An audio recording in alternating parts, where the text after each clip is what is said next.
चलिए अब हम कुछ ऐसी रिएक्शंस देखते हैं जिनमें इलेक्ट्रॉन्स के ट्रांसफर के द्वारा ऑक्सीडेशन और रिडक्शन रिएक्शंस पॉसिबल हो पाती हैं, या फिर ये कहें कि रेडॉक्स रिएक्शन पॉसिबल हो पाती हैं।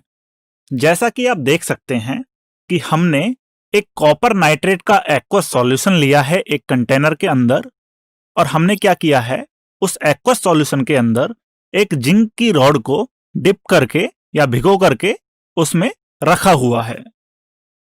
कॉपर नाइट्रेट का एक्वस सॉल्यूशन यानी कि उस सॉल्यूशन में कॉपर आयन और नाइट्रेट आयन दोनों ही प्रकार के आयन इजीली अवेलेबल हैं या फिर प्रेजेंट हैं।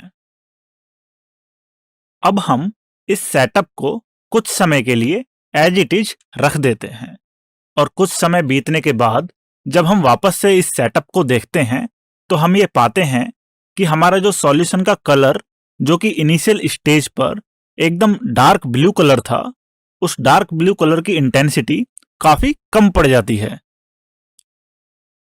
और जिंक की रॉड जो हमने इनिशियल स्टेज पर ली हुई थी, उसमें से जिंक के एटम्स इलेक्ट्रॉन रिलीज करके Zn2+ आयन बनाकर सॉल्यूशन के अंदर विघटित होने लगते हैं, तथा कुछ और समय बीतने के बाद जो पूरा ब्लू कलर था सॉल्यूशन का, वो पूरी तरह से सॉल्यूशन से गायब हो जाता है। चलिए अब समझते हैं ऐसा क्यों हुआ, मतलब क्यों इस सॉल्यूशन का कलर एकदम से गायब हो गया। तो इस सॉल्यूशन का जो ब्लू कलर था वो इस सॉल्यूशन में इनिशियल में जो प्रेजेंट आयन था Cu+2, उसकी वजह से था। अब एक्चुअली में हुआ क्या कि सॉल्यूशन में जो एक copper ion Cu+2 ion present है, ये वास्तव में जिंक की रॉड के ऊपर जाकर जमना शुरू कर देता है या फिर डिपॉजिट होना शुरू कर देता है। इस तरह से सॉल्यूशन में से Cu2+ आयन धीरे धीरे पूरी तरह से समाप्त हो जाता है और वह जिंक की रॉड पर डिपॉजिट हो जाता है। इसीलिए सॉल्यूशन का ब्लू कलर गायब हो जाता है। Cu2+ आयन जब जिंक रॉड के ऊपर डिपॉजिट होता है तो यह 2 इलेक्ट्रॉन एक्सेप्ट करके कॉपर की फॉर्म में डिपॉजिट होता है, मतलब कि कॉपर आयन का रिडक्शन होता है। तथा सॉल्यूशन में जो पहले से प्रेजेंट नाइट्रेट आयन था, वह जिंक की रॉड से जो विघटित होकर Zn2+ आयन सॉल्यूशन में आए हैं, उनसे रिएक्ट करके जिंक नाइट्रेट बना लेता है। तो अब अगर हम इस पूरे प्रोसेस को एक ओवरऑल रिएक्शन से रिप्रेजेंट करना चाहें तो हम यह रिएक्शन लिख सकते हैं कि zinc plus Cu2+ ion gives Zn2+ ion plus copper.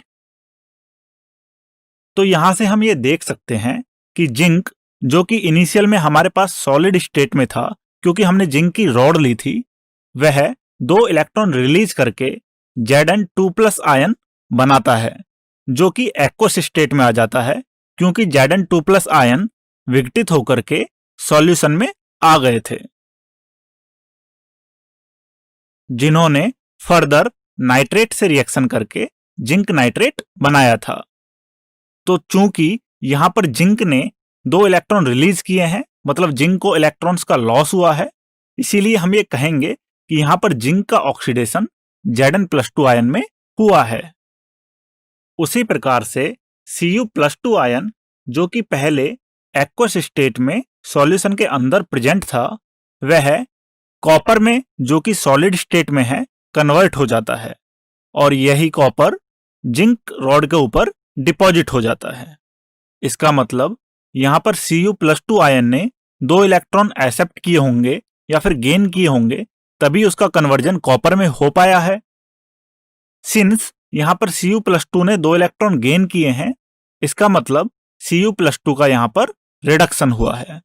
इसीलिए इस रिएक्शन में ऑक्सीडेशन और रिडक्शन दोनों टाइप की रिएक्शंस इन्वॉल्व हैं, तो यह एक रेडॉक्स रिएक्शन का अच्छा एग्जाम्पल है। तो यहां पर हमारे मन में एक डाउट भी आता है कि जिंक और कॉपर में से इस पूरे प्रोसेस में जिंक ने ही अपने इलेक्ट्रॉन्स क्यों रिलीज किए। वैसे इसका रीजन हम आगे भी पढ़ने वाले हैं। यह डिपेंड करता है मेटल्स की इलेक्ट्रॉन रिलीजिंग टेंडेंसी पर। जैसे यहाँ पर जिंक मेटल की इलेक्ट्रॉन रिलीज करने की टेंडेंसी कॉपर मेटल के कंपैरिजन में ज्यादा होती है, इसीलिए यहाँ पर जिंक ने पहले इलेक्ट्रॉन रिलीज किए। उसी प्रकार से हम इलेक्ट्रॉन ट्रांसफर रिएक्शंस का एक और एग्जाम्पल देखते हैं। हमने एक कंटेनर के अंदर सिल्वर नाइट्रेट का एक्वस सॉल्यूशन लिया है और इस सॉल्यूशन के अंदर हमने एक कॉपर रॉड को डिप करके या भिगो करके इसमें रख दिया है।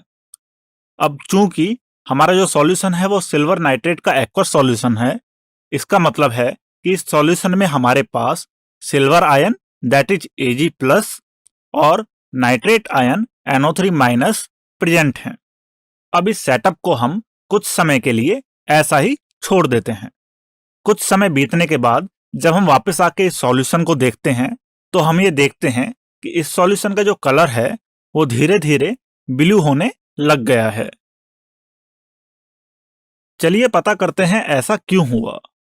ऐसा इसीलिए हुआ क्योंकि जो हमारी कॉपर रॉड थी, उस कॉपर रॉड पर उपस्थित जो कॉपर के एटम्स थे वो ऑक्सीडाइज होते हैं, मतलब इलेक्ट्रॉन रिलीज करते हैं और Cu+2 आयन में कन्वर्ट होते हैं और Cu+2 आयन्स सॉल्यूशन के अंदर विघटित होने लगते हैं और इन्हीं Cu2+ आयन्स की वजह से सॉल्यूशन का जो कलर है वो ब्लू होना स्टार्ट हो जाता है और कुछ और वक्त बीतने के बाद इस सॉल्यूशन का कलर कंप्लीटली ब्लू हो जाता है। कि इस फाइनल स्टेज में काफी सारे Cu2+ आयन इस सॉल्यूशन में आ चुके हैं, जिसकी वजह से इसका कलर काफी डार्क ब्लू हो गया है। हमारा जो सिल्वर आयन है, जो कि पहले से ही हमारे पास हमारे सॉल्यूशन में इनिशियल स्टेज पर प्रेजेंट था, इलेक्ट्रॉन्स एक्सेप्ट करता है और सिल्वर एटम्स की फॉर्म में कॉपर रॉड के ऊपर डिपॉजिट होना स्टार्ट करता है। तो इस प्रकार से हमारी कॉपर रॉड के ऊपर सिल्वर डिपॉजिट हो जाता है। अब यहां पर हमारे मन में एक क्वेश्चन आता है कि Ag+ आयन को इलेक्ट्रॉन्स मिले कहां से। अगर आपको याद हो तो जो हमारी कॉपर रॉड थी, तो वहां पर जब कॉपर एटम्स कॉपर आयन्स में कन्वर्ट हुए थे तो उन्होंने इलेक्ट्रॉन्स रिलीज किए थे। ये वही इलेक्ट्रॉन्स हैं जो हमारे पहले से सॉल्यूशन में प्रेजेंट Ag+ आयन ने एक्सेप्ट किए हैं, जिससे उनका रिडक्शन हुआ है और वो सिल्वर एटम्स में कन्वर्ट होकर वापस से कॉपर रॉड के ऊपर ही डिपॉजिट हो गए हैं। अब हम बात करते हैं पहले से ही हमारे सॉल्यूशन में प्रेजेंट नाइट्रेट आयन की। यह नाइट्रेट आयन सॉल्यूशन में प्रेजेंट Cu2+ आयन्स के साथ रिएक्शंस कर लेता है। ये वही Cu2+ आयन्स हैं जो कॉपर रॉड से ऑक्सीडाइज होकर सॉल्यूशन में आए थे। तो नाइट्रेट आयन इन Cu2+ आयन्स के साथ रिएक्शन करके कॉपर नाइट्रेट बना लेता है।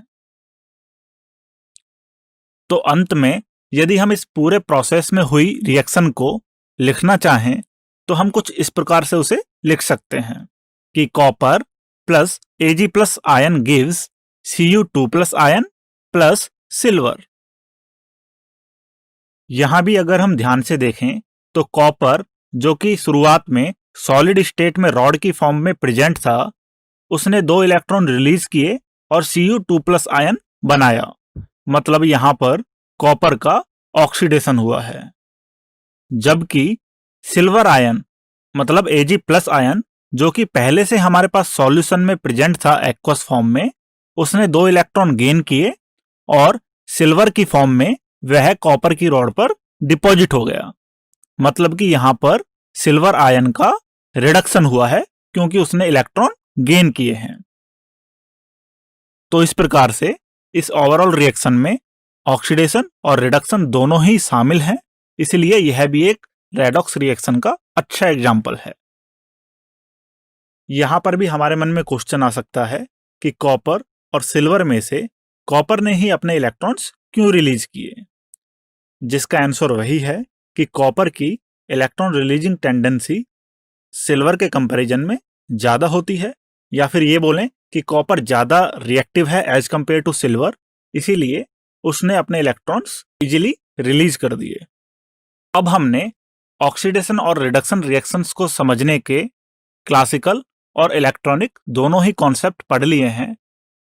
तो अब हम इन दोनों ही कॉन्सेप्ट से हमने ऑक्सीडेशन और रिडक्शन रिएक्शंस को कैसे समझा है उसकी एक समरी बना लेते हैं।